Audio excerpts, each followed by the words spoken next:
Hey, welcome back. Thanks for joining us as we read through chapter 20 of Called to Community, the life Jesus wants for his people. This chapter is entitled Surrender, and it's by one Arthur G. Gish, written in 1979. Art Gish, we actually know him. He was a close friend of the Bruderhof.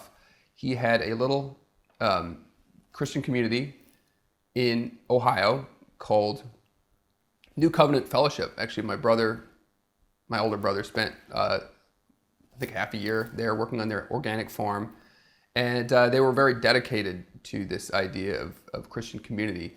Art unfortunately passed away some years ago, and the community at New Covenant no longer exists. But Art really has some great insights here in this chapter that we'll talk about. Surrender of self. Membership in Christian community involves a serious claim of God upon our lives. In Christian community, this claim is recognized and accepted. So when we think of a claim, it's something we owe. It's a service that we owe, and it's not something that we necessarily choose for ourselves as a lifestyle choice. So it requires us to surrender things. Yeah, and I think that in surrendering things, that goes hand in hand with commitment. So you can't really separate the two.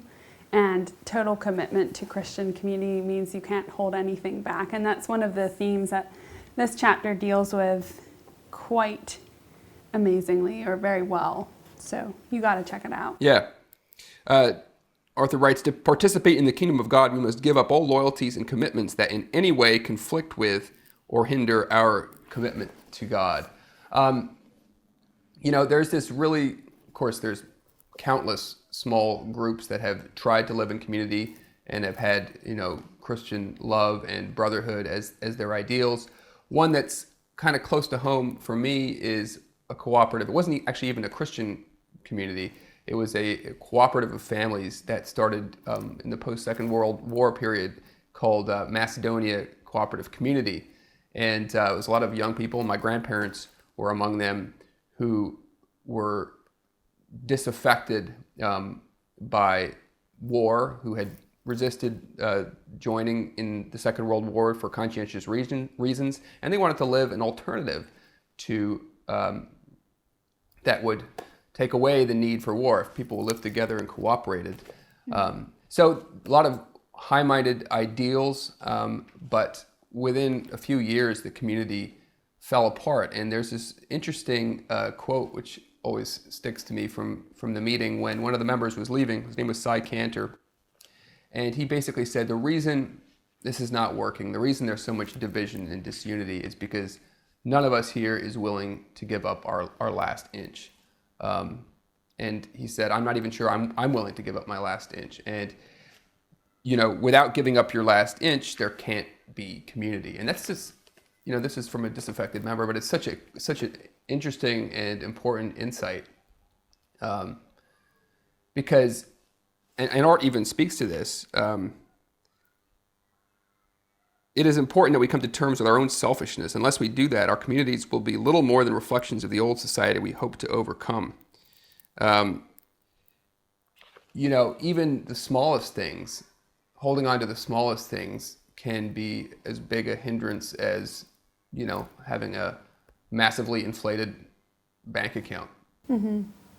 Yeah, and the other thing that he hits in conjunction with that is how, living in community it's not the same thing as, membership to a club or where your loyalties are incentivized. It is the sacrifice and the willingness to give up absolutely everything, also the bad things, not just the good things, and to be fully committed to that.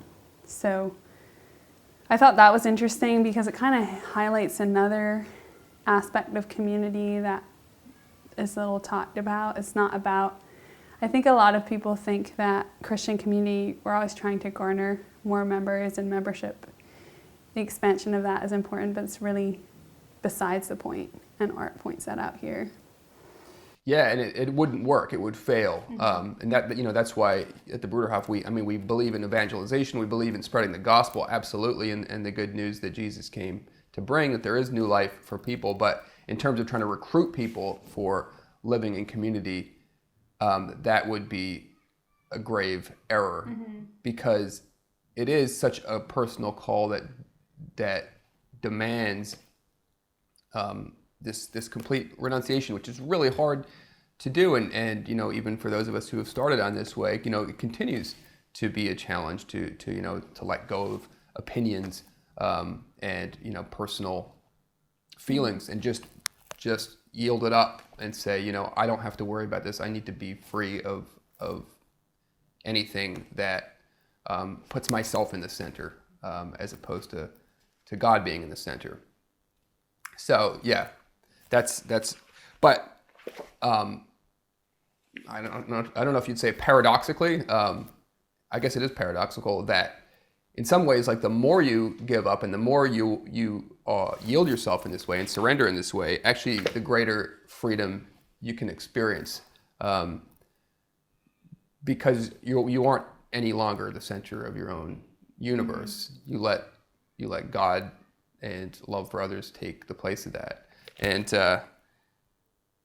the secret is it's not nearly as strenuous. Or when you take yourself out of the yeah, when you center. take yourself out of the equation, it's actually makes life a lot more chill. Art writes here, what freedom it is to no longer need to be at the center, to be right, or to prove our worth. How much of our lives do we spend trying to prove that we're valuable? We have contributions to make. Yeah. This takes that away. What freedom not to need to pretend to be all powerful, all wise, and above most human limitations. That's really sort of the surprised by joy experience, which you don't have all the time, but it's fantastic to get back to when you lose it.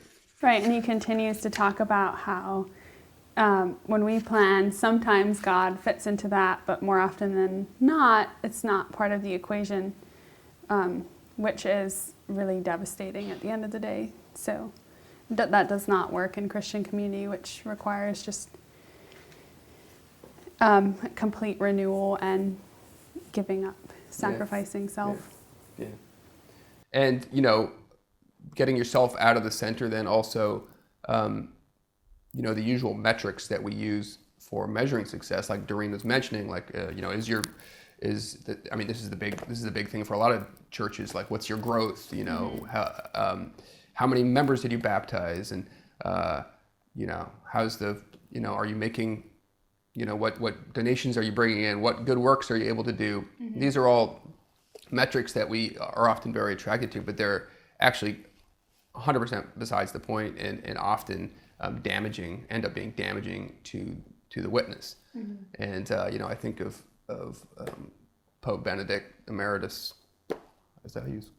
Anyway, Pope Benedict XVI. Speaking of being joyful to be a smaller and purer church, and to give up these actually what are really worldly ambitions to be great and to be successful. So, Surrender by Arthur G. Gish.